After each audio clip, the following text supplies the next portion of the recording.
Hey friends, it's Jacob. Welcome back to another watercolor demo. I'm going to start preparing my paper by wetting down both sides. This helps the paper lay flat on my board without me having to tape it down, and it gives me a little extra time to work wet into wet in that first wash. Now before we get into this any further, let's take a closer look at that reference photo. It's a really good one and I'm pretty excited about it. Alright, here's the scene we're going to paint today. It's a nice wide open sky with some puffy clouds down towards the horizon and several layers of the landscape going back. We've got that nice mesquite tree in the lower left of the frame. Some trees right at that line where the flat land meets the mountains, creating a really nice break. And it really helps give a sense of scale and perspective for this huge, vast, wide open landscape.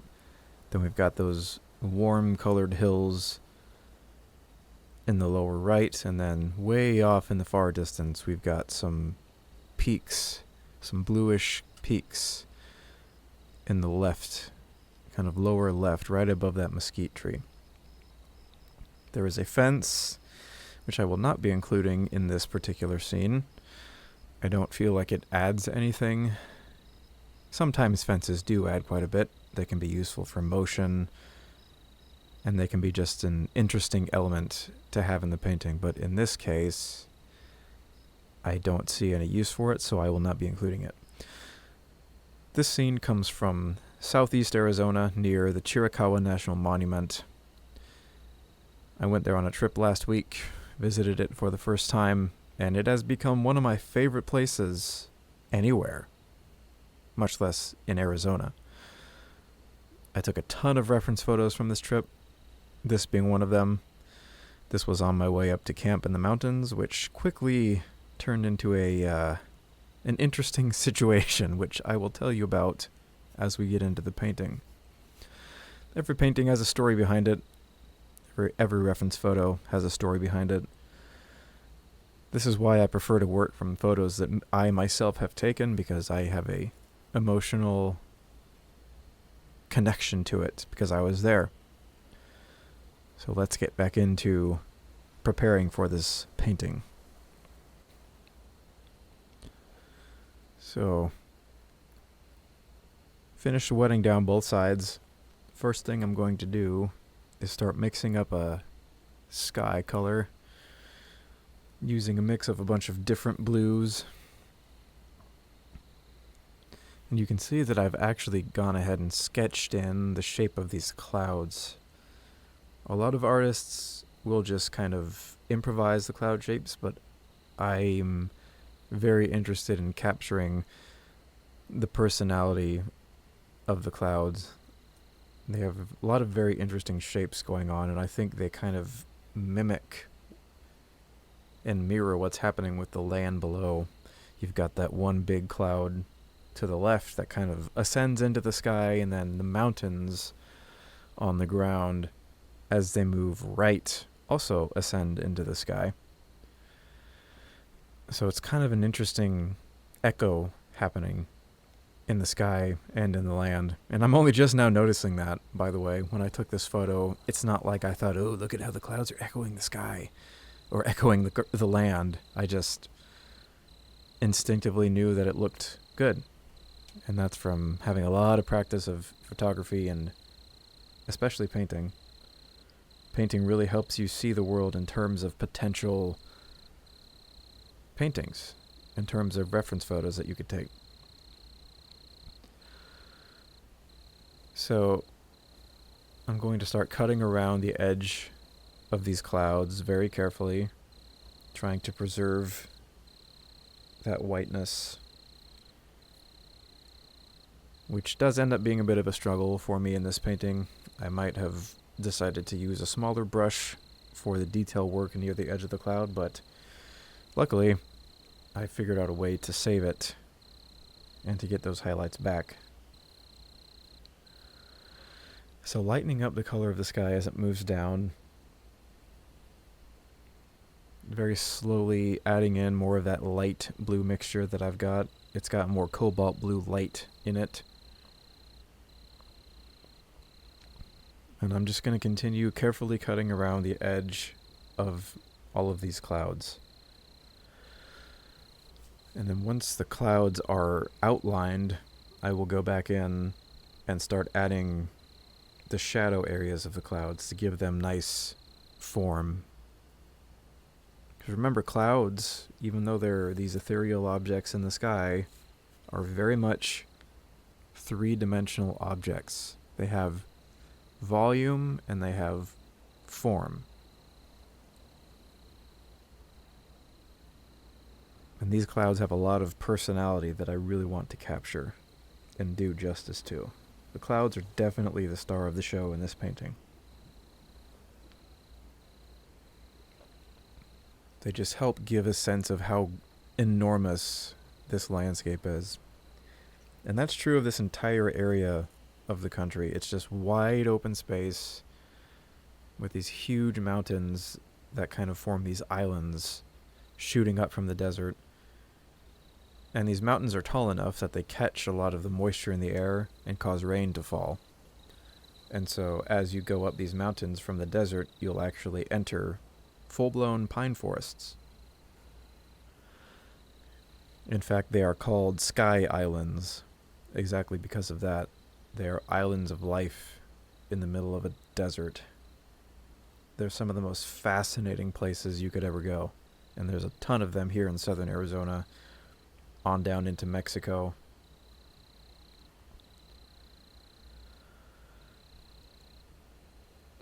I will definitely be returning here soon. So I'm going to get my spray bottle out, and I'm going to get the interior of that cloud nice and damp, so that when I drop in the gray shadow color, I get nice soft edges.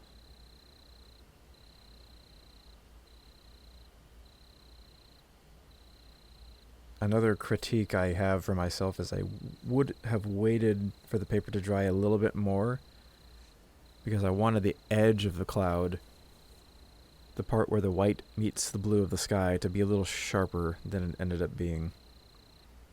So you always got to keep in mind with watercolor, how dry is your paper?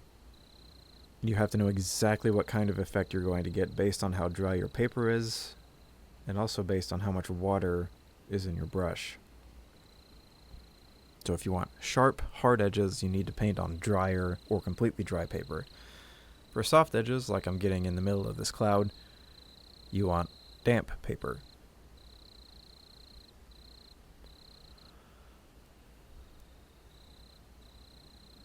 And then I've got that clean damp brush right there that I'm using to smooth out the edge of that shadow. I've always got that spare clean damp brush on hand. It's very useful. So just kind of working it back and forth. I'm kind of shifting between a warmer and a cooler gray mixture. To get that gray, I just dropped some burnt umber into that blue mixture that was already on the palette, basically the sky mixture. And if I want it to be more warm, I'll add more burnt umber. If I need it to be more blue, I'll add whatever blue I want. Usually it's cobalt blue or ultramarine blue. Because if you look very carefully at the cloud, some areas of it are actually a warmer gray and some are a cooler gray. These little subtleties are what really creates a convincing illusion.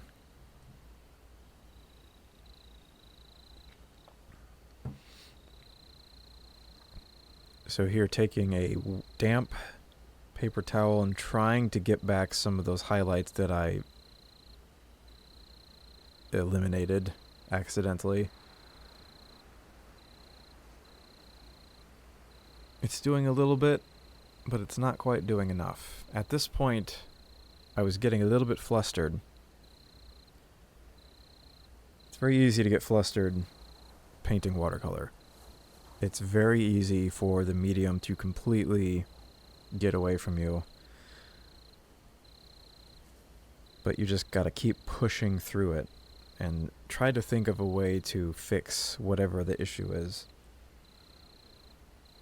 Sometimes there is no fix and you have to just start over, which is never the end of the world. And if you have a failed painting, instead of thinking it as a failed painting, you could think of it as just a learning experience and try to analyze it and figure out what lessons that painting that didn't work out is trying to teach you, instead of getting frustrated and giving up, which I'm definitely guilty of.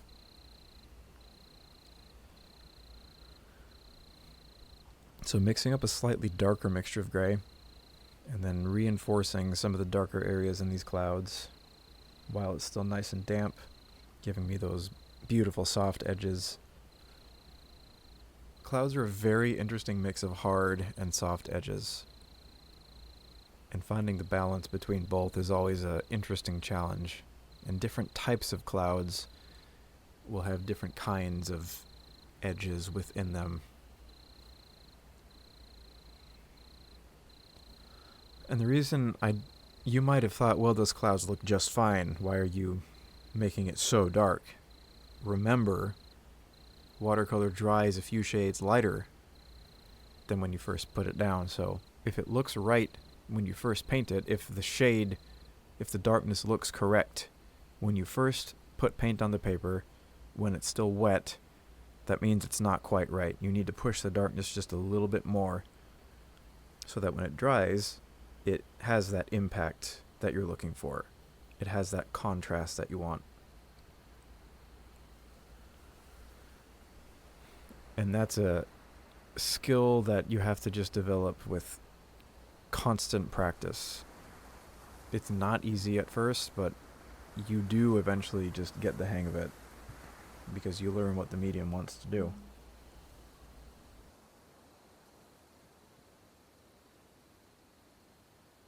So, very not happy with how the clouds look at this point. So, I'm going to go ahead and work on the landscape beneath the clouds to give myself a little break. At this point, I really considered scrapping the painting, but I decided to paint the land in and just work on something else for a minute, forget about the clouds, and then see if I could come up with a solution later. If you're stuck on a particular area of the painting, sometimes it's good to just do something else for a little bit.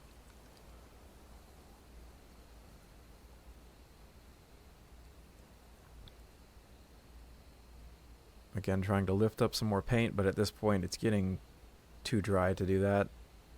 I can lift up some paint in the interior of the cloud because it's wet enough.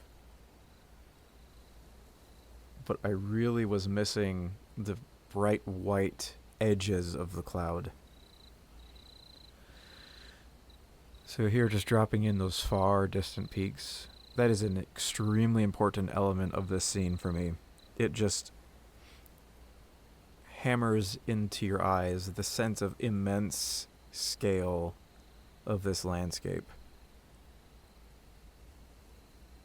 And I made those peaks in the distance quite blue, like a fairly blue-gray mixture, to re-emphasize the fact that they're very far away.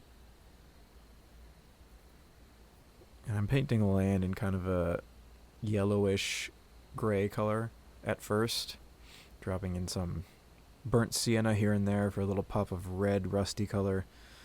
And then I'm going to paint the grass color over top of this. If you look in the reference photo, there's these little lines of yellow grass that kind of shoot through here and there and create a really interesting sense of movement and perspective.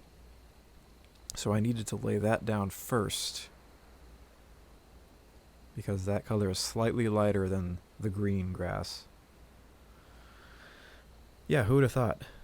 Grass has perspective.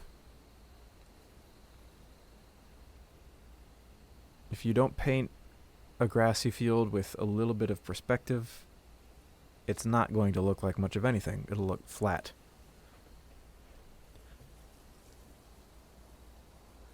Now this is just the first wash.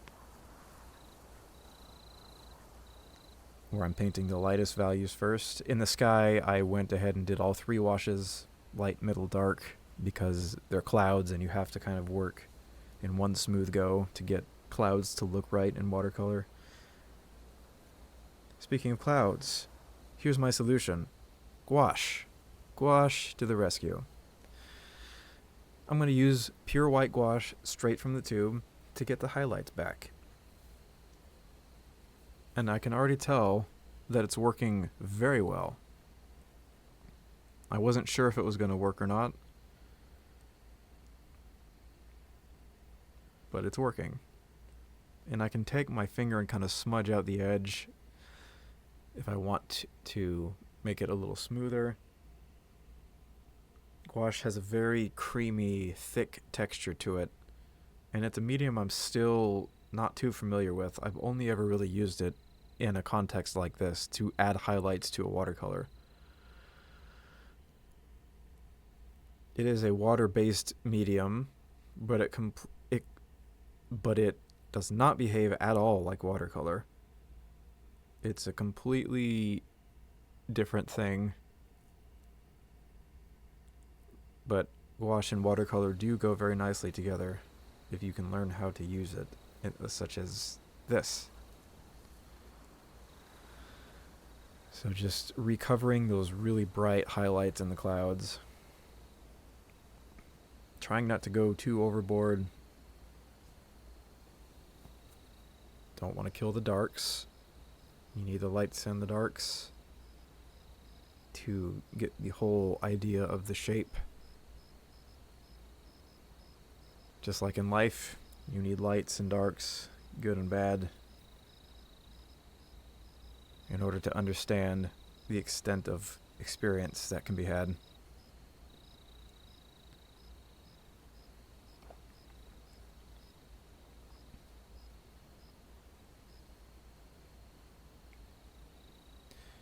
Now, gouache dries darker,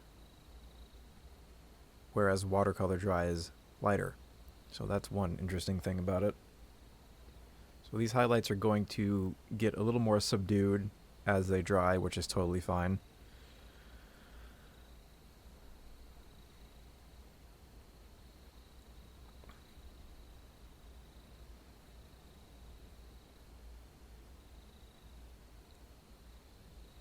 If you enjoy watching me paint, if you find these videos helpful or relaxing, I would really, really appreciate it if you liked this video.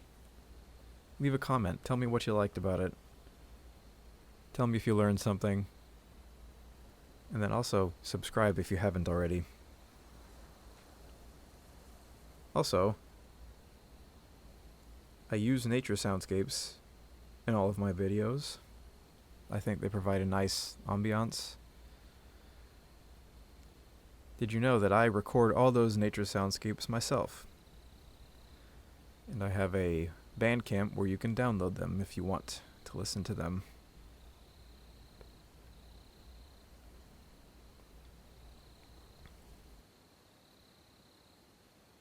I'm also working on building my artist website, where you'll be able to actually buy my paintings if you so desire. You could have one of these very paintings hanging up in your house if you wanted. I also hope to put full-length watercolor lessons on there. No speeding up, no time lapse. So stay tuned for that. So just using this hairdryer to dry out the bottom section of the painting, because the first wash is done, and now it's time to start adding some middle value tones or some slightly darker tones here and there, mixing up a greenish color on the palette. I'm going to start painting in that darker grass like I was talking about before, painting around those lines of yellow grass.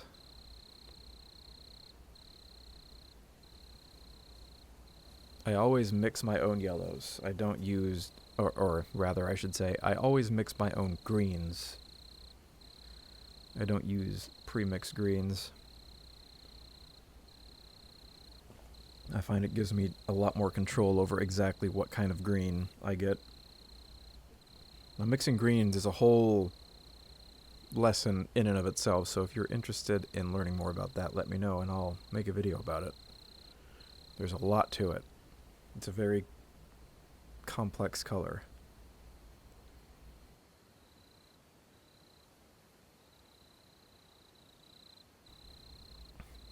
So painting that green right up to that line where the flat land touches the base of the mountains, and I wanted to preserve that very sharp line.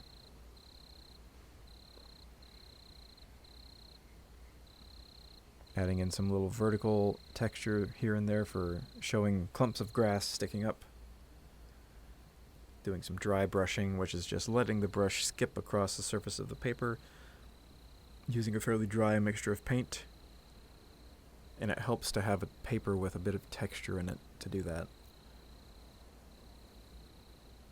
Now I'm going to reinforce that yellow grass by adding some cadmium yellow just here and there, kind of glazing over that.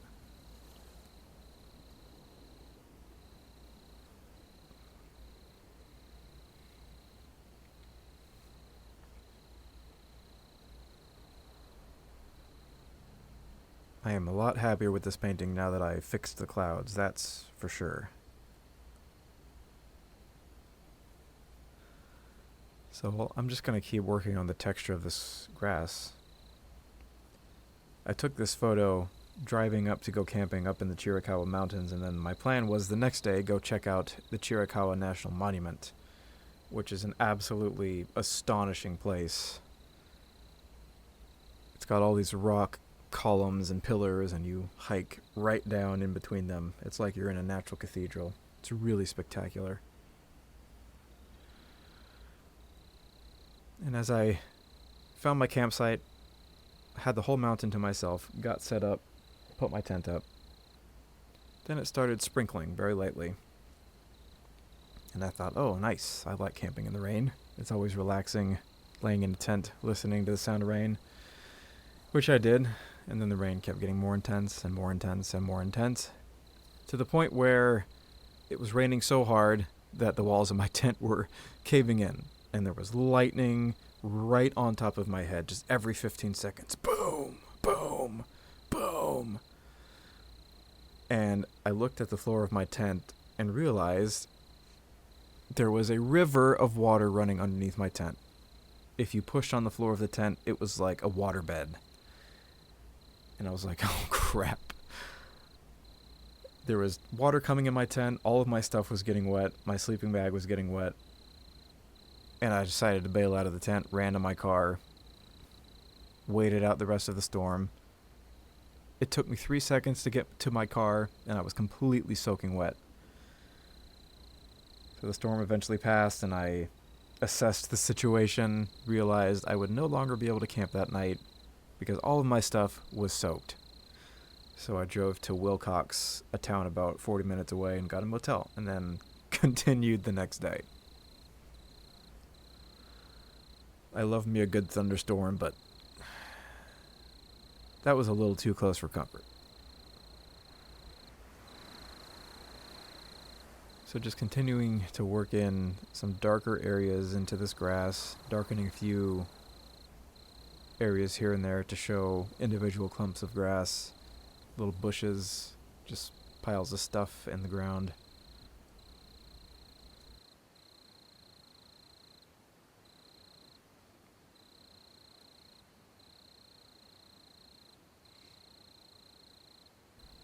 Just working it until I think it looks correct.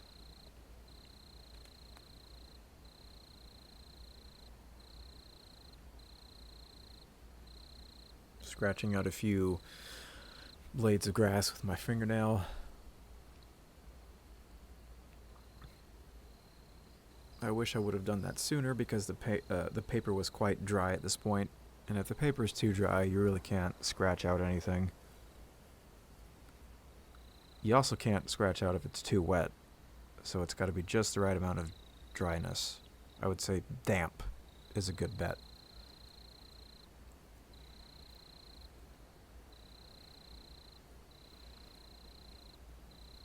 You don't have to use a hairdryer. You could just let it dry out naturally. There's kind of a debate in the watercolor world as to if it makes a difference if you use a hairdryer or not.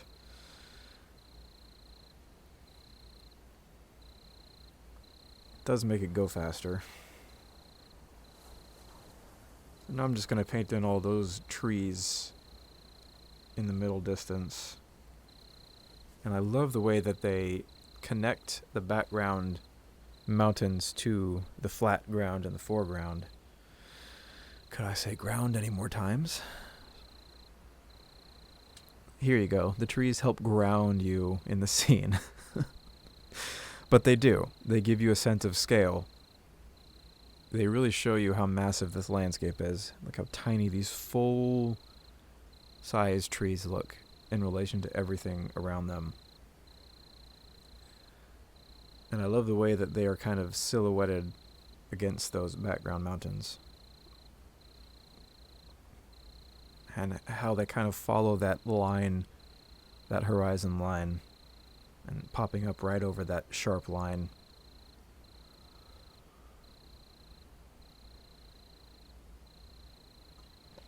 It's a relatively small and very easy to paint detail that just adds so much to this scene.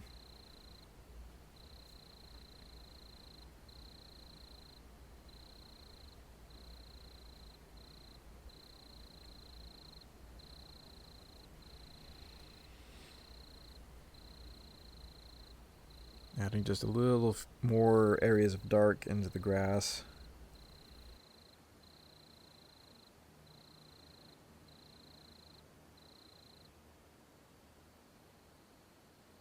Start painting some of those trunks of the trees.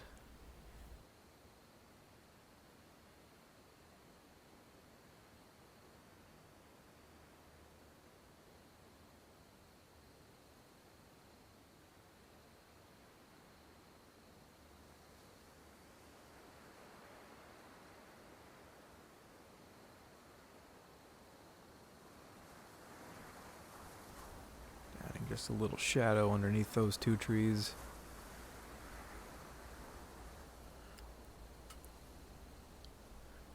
Adding a few darks into the canopies of those trees.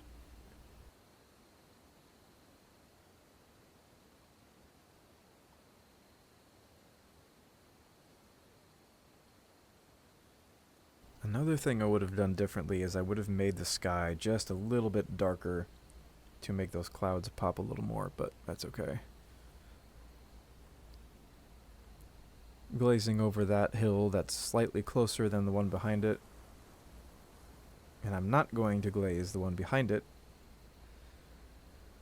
And you can see as soon as I did that, it brought that hill forward and pushed the other one back farther into the scene.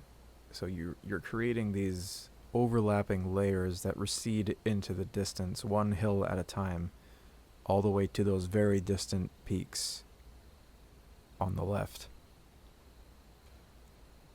So your eyes drawn way back into the scene. And that most distant area of the scene is right underneath that big cloud, which is the main star of this painting. So everything leads your eye to that point. Now I'm just going to paint this little mesquite tree with its nice, gnarly, scraggly branches. That'll be kind of the finishing touch of this painting. It's really nice to have a little interesting element like that in the foreground, just to act as an anchor. And again, this is something that gives a real sense of scale to everything that's happening behind it.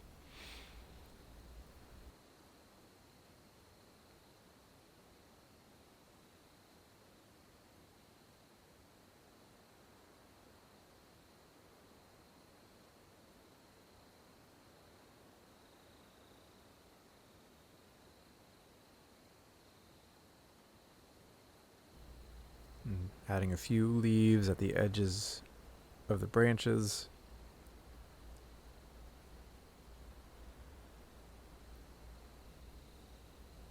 And that's just about all we need for this painting.